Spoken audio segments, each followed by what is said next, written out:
Vamos a hablar de algo que todos los narradores temen y que sinceramente la mayoría hace mal. La muerte de un personaje. Porque matar a un personaje es fácil, lo difícil es hacerlo bien, hacerlo sin destrozar la mesa, sin generar frustración y sobre todo, hacerlo de una forma que tu grupo recuerde dentro de años. Porque la diferencia entre una muerte que arruina una campaña y una que la eleva a otro nivel no está en los dados, está en cómo la gestionas tú.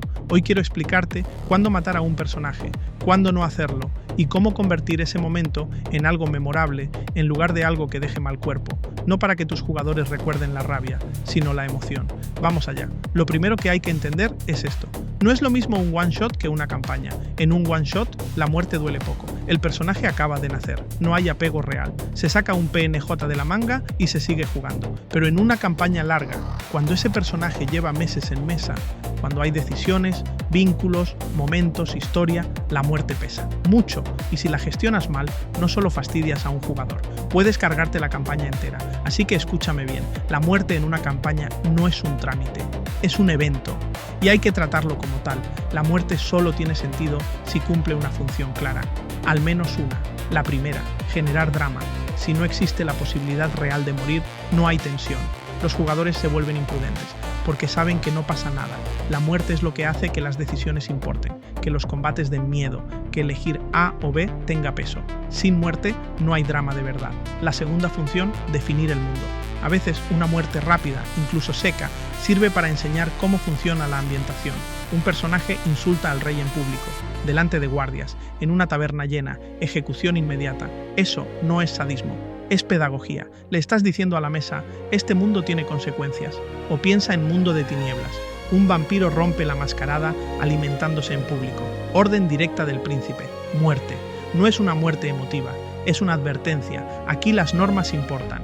La tercera función, y la más poderosa, cerrar una historia. El caballero que muere defendiendo a quien juró proteger. El ladrón que se queda atrás para que el grupo escape. El mago que lanza su último hechizo sabiendo que no va a sobrevivir. Esas muertes no frustran, emocionan, porque tienen sentido. Y aquí viene la clave. Si una muerte no cumple ninguna de estas funciones, no debería ocurrir. Morir por una tirada absurda, sin peso narrativo, sin significado. Eso no es drama, eso es basura narrativa, y solo sirve para cabrear a alguien. Otro error muy común, la muerte barata. Si la muerte es constante, pierde valor. La muerte es un clímax, y si todo es clímax, nada lo es. Cuando los personajes mueren todo el rato, los jugadores dejan de implicarse. Los personajes se convierten en fichas. Bueno, si muere, me hago otro. Y en ese momento, la campaña se vacía. Esto pasa en muchísimas mesas. Así que quédate con esto. La muerte no es castigo, es significado. Y si abusas de ella, lo que muere no es el personaje, es el interés. Ahora vamos a lo práctico. ¿Qué hacer cuando un personaje va a morir? Primero, nunca mates por diseño, nunca porque tocaba, nunca porque estaba en tu guión, nunca porque esta es una campaña letal. Eso se nota y genera cinismo. La muerte solo debería venir de dos sitios: decisiones malas, con consecuencias lógicas, o una tirada real, cargada de tensión. Incluso en juegos como la llamada de Cthulhu, la muerte no es obligatoria. Es una posibilidad, no un destino escrito. Segundo, tiradas abiertas en los momentos clave. Cuando el momento importa de verdad, saca los dados de detrás de la pantalla, que todos los vean. Eso dice algo muy claro. Aquí no hay trampas, no hay favoritismos, no hay guión invisible. Deciden los dados, y eso hace que la victoria sea real y que la muerte sea legítima. Tercero, últimas palabras. Si el cuerpo no queda destruido al instante, deja que el jugador diga algo, una frase, un mensaje, un grito, un silencio. No es solo dramatismo, es devolverle el control en el momento en que lo pierde todo. Cuarto, pregunta cómo muere. No lo narres tú directamente. Míralo y dile, ¿cómo muere tu personaje?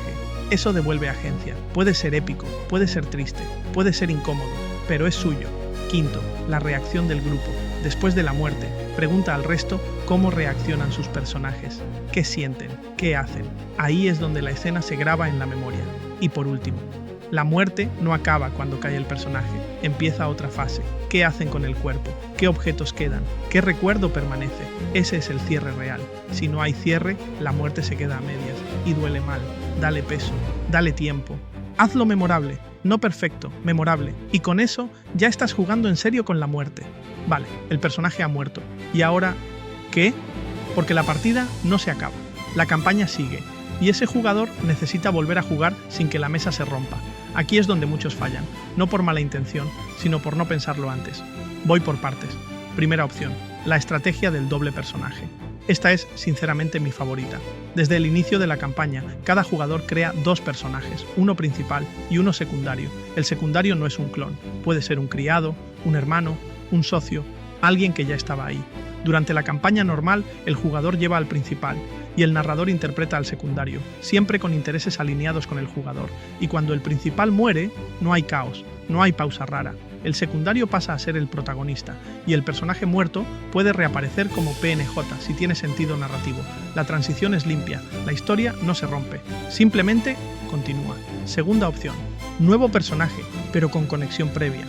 Si no usas doble personaje, al menos haz esto bien. Nada de desconocidos que aparecen de la nada.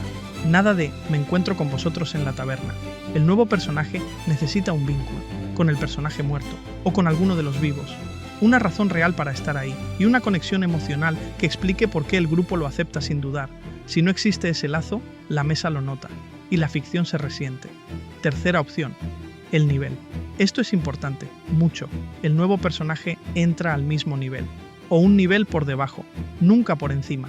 ¿Por qué? Porque si la muerte optimiza personajes, la estás incentivando. Si un jugador puede morir, rehacer ficha y salir ganando, algunos lo harán, seguro. Tiene que haber una consecuencia, pequeña, pero real. ¿Murió por una decisión absurda? Un nivel menos. ¿Murió de forma coherente, heroica, alineada con la historia? Mismo nivel, pero jamás por encima. Eso sería premiar morir mejor que sobrevivir. Cuarta opción, que el jugador no se quede mirando. Cuando un personaje muere, no desconectes al jugador. Dale algo que hacer. Un PNJ temporal, un aliado, incluso un antagonista menor. Manténlo dentro de la ficción, dentro de la mesa, porque lo peor que puede pasar tras una muerte no es el drama, es el aburrimiento. Y ahora, algo que para mí es clave. Y hay algo más que para mí es muy importante y que muchas veces se pasa por alto. Cuando muere un personaje, no basta con que deje de estar en la ficha. Su historia tiene que cerrarse dentro del mundo, dentro de la trama, desde la mirada de los otros personajes. A mí me importa mucho qué hacen los personajes con su compañero caído, qué ocurre con su cuerpo, cómo lo despiden, qué significado le dan a esa pérdida. Porque eso también es narrativa. Puede ser un entierro, donde alguien diga unas palabras. Puede ser lanzarlo al espacio, al mar, quemar sus restos, convertir sus cenizas en algo simbólico. Hay 1000 formas distintas, y casi todas son potentes si se les da espacio. Ese momento no es decorativo, es parte del cierre del personaje y del impacto que su muerte deja en el grupo. Y aquí entra otra herramienta que ahora tenemos y que bien usada es oro, la inteligencia artificial. Si tienes una mínima guía del personaje, si tienes notas de sus gestas, de lo que ha hecho en la campaña, puedes generar canciones que existan dentro del mundo, cantadas en su honor. Poemas, relatos que otros personajes conozcan, incluso algo que yo recomiendo mucho.